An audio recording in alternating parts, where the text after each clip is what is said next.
नमस्कार दोस्तों। आज हम जो टॉपिक पढ़ने वाले हैं वो है 1857 का विद्रोह, जो कि किरण की बुक है, किरण पब्लिकेशन की। हम वहाँ से कवर कर रहे हैं। सबसे पहले हम ये देखते हैं कि ये कथन किसका है। हमें ये कदाचित नहीं भूलना चाहिए कि भारत के इस शांत आकाश में कभी भी एक छोटी सी बदली उत्पन्न हो सकती है, जिसका आकार पहले तो मनुष्य की हथेली से बड़ा नहीं होगा, किंतु जो उत्तरोत्तर में विराट रूप धारण करके अंत में वृष्टि स्फोट के द्वारा हमारी बर्बादी का कारण बन सकती है। ये कहा था कैनिंग ने। किसके विषय में कहा था? 1857 के विद्रोह के विषय में। अच्छा, 1857 के विद्रोह से पहले भी कुछ विद्रोह हुए थे इंपॉर्टेंट, जो हमें याद रखने हैं। जैसे कि 1806 ईस्वी में बेल्लौर मठ का विद्रोह हुआ था, जो कि मैसूर के राजा का झंडा फहराकर विद्रोहियों ने दिखाया था। 1825 में असम में तोपखाने में विद्रोह हुआ था। ठीक है।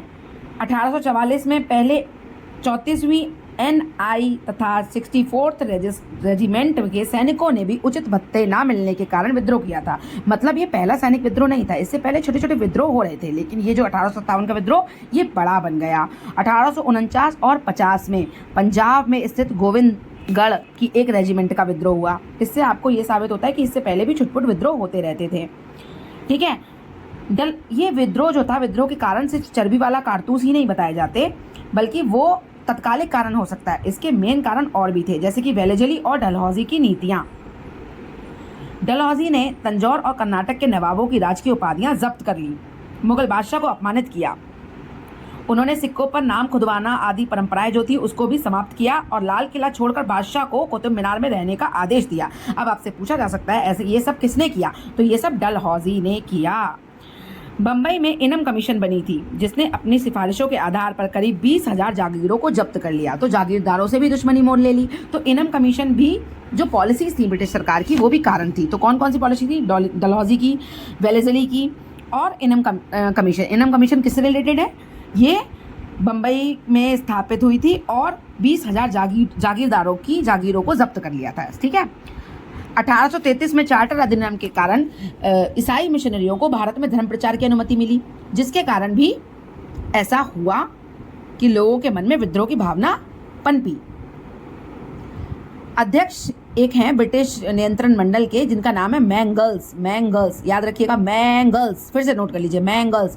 इन्होंने 1857 में ब्रिटिश संसद में बोलते हुए कहा था, ईश्वर ने भारत का विशाल साम्राज्य अंग्रेजों को ईसा मसीह की विजय पताका को एक छोर से दूसरे छोर तक फहराने को दिया है। तो ये स्टेटमेंट किसकी है? मैंगल्स, जो कि अध्यक्ष थे ब्रिटिश नियंत्रण मंडल के, कंपनी के नियंत्रण मंडल के, कंट्रोल बोर्ड के। 1856 में एक एक्ट आया था जिसका नाम था रिलीजियस डिसेबिलिटी एक्ट, धार्मिक निर्योग्यता अधिनियम। ये कब का एक्ट है? 1856 का। तो ये प्रायर कारण चल रहे हैं हमारे 1857 के पहले क्या क्या हो रहा था लगातार, जिसकी वजह से एक दिन विस्फोट हुआ।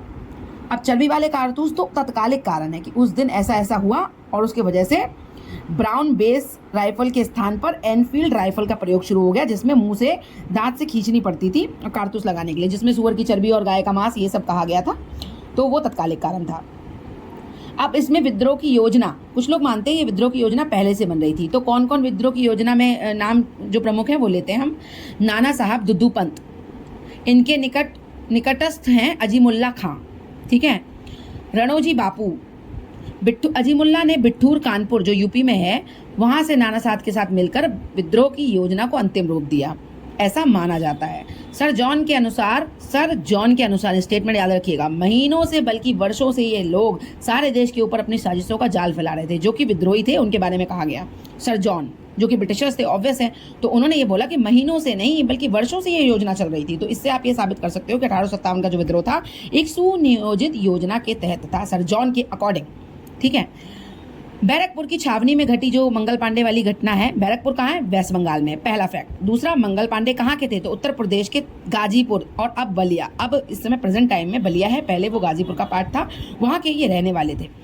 इनको 8 अप्रैल 1857 को फांसी दे दी गई। 29 मार्च को इन्होंने घटना घटी जो मर्डर किया इन्होंने। लेफ्टिनेंट किसका मर्डर किया? अपने अधिकारी लेफ्टिनेंट बाग और लेफ्टिनेंट जनरल ह्यूसन की हत्या कर दी थी। बाग और ह्यूसन, याद करिए फिर से, बाग और ह्यूसन को मारा किसने? मारा? मंगल पांडे ने मारा। कहाँ पर मारा? बैरकपुर, वेस्ट बंगाल में मारा। और ये थे कहाँ के? गाजीपुर के थे, जो कि अब क्या है? बलिया है।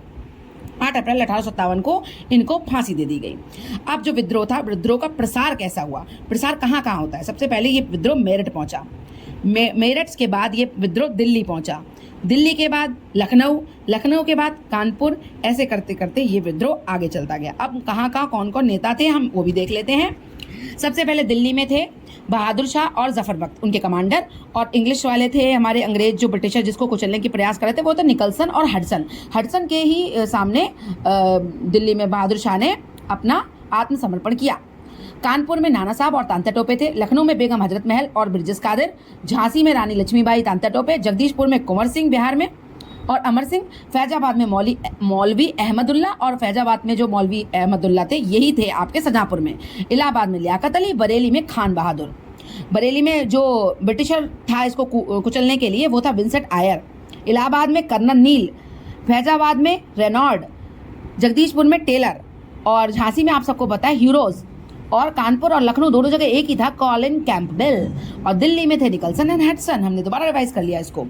तो पील कमीशन की रिपोर्ट के आधार पर इसके बाद क्या हुआ, विद्रोह के बाद हुआ क्या, पील कमीशन की रिपोर्ट बनाई गई जिसने कहा भारतीय सैनिकों की तुलना में यूरोपियों का अनुपात बढ़ा दिया जाएगा, और इसके बाद ही 1858 के एक्ट के तहत वायसराय कैनिन को बनाया गया। ठीक है, और इम्पॉर्टेंट फैक्ट्स और क्या क्या हैं, बेंजामिन डिज़रायली ने कहा था साम्राज्यों का ह्रास और पतन चर्बी युक्त कारतूसों के कारण नहीं होता, इसका प्रकार के परिणाम पर्याप्त कारणों और पर्याप्त कारणों से संचित हो जाने की वजह से होते हैं।